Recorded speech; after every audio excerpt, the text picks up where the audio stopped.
సాధక ప్రియులందరికీ నా యొక్క నమస్కారాలు. త్వరలోనే ఆదివారం అమావాస్య రాబోతున్నది.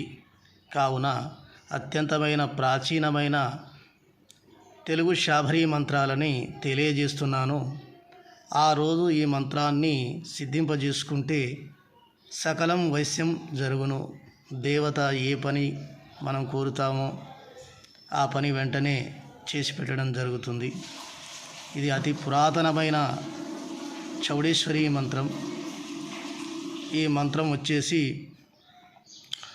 ఓం పాల్లి జడలు వేసిన బాలచౌడేశ్వరి ఈశ్వరి జగత్ పరమేశ్వరి ఉద్దండ ఆకారాల ఉగ్రమూర్తి వీరకుమారుడు జ్యోతి బాణంబులతో ప్రత్యక్షమై నిలవకుంటే నివారజంబులాయే పరమంత్ర పరతంత్ర పరవాటు పరవుచ్చాటిని వీరభయంకరి వీరరుద్ర అవతారిణి ఇక్షశూల కుక్షశూల భూతజ్వర ఏకాయిక త్రాహిక 332 రోగములు 64 ఆయుధములు వీపున ధరించి వేటకపోతేనేం తోటకపోతేనేం ఉప్పు చప్పుడైన సరుకు చేదైన అలనాడు పెద్దలకిచ్చిన వరంబులు ఇలనాడు చిన్నలకు తప్పవద్దు.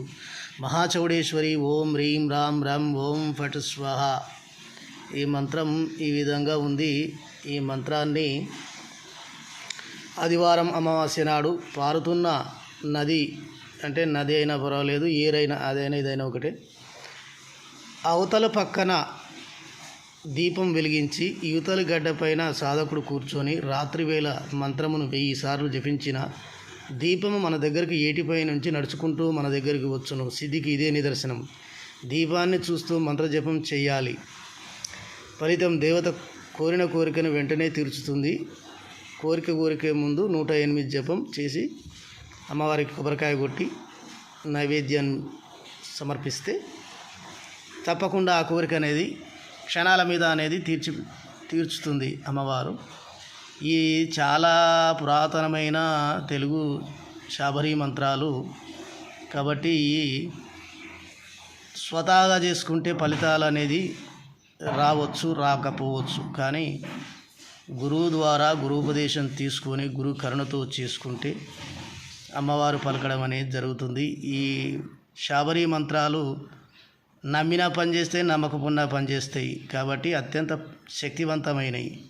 కాబట్టి గురువు ద్వారా ఉపదేశం తీసుకొని సాధకులు చేసుకోవలసి ఉంటుంది మంత్రజపం అనేది. నది నుంచి దీపం నడుచుకుంటూ మన దగ్గరికి వస్తుందంటే ఈ మంత్రంలో ఉన్న గొప్ప శక్తి ఏందో సాధకులు గమనించగలరని నా యొక్క మనవి.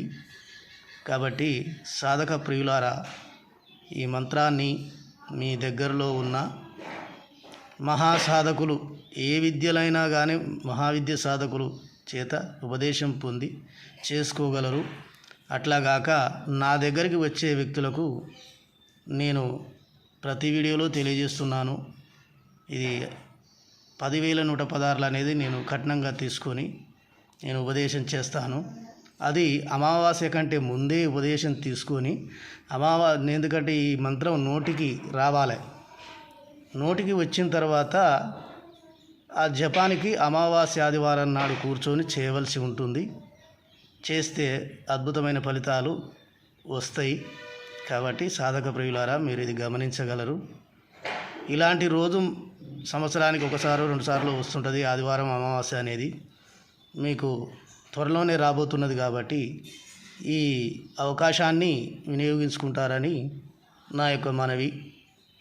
ఏ విద్య ఎవరికి ప్రాప్తించే యోగం ఉంటుందో కాబట్టి మీరు ఈ విద్యను ఉపయోగించుకుంటారని నా యొక్క మనవి. అలాగనే నా ఛానల్ని సబ్స్క్రైబ్ చేయవలసిందిగా మనవి.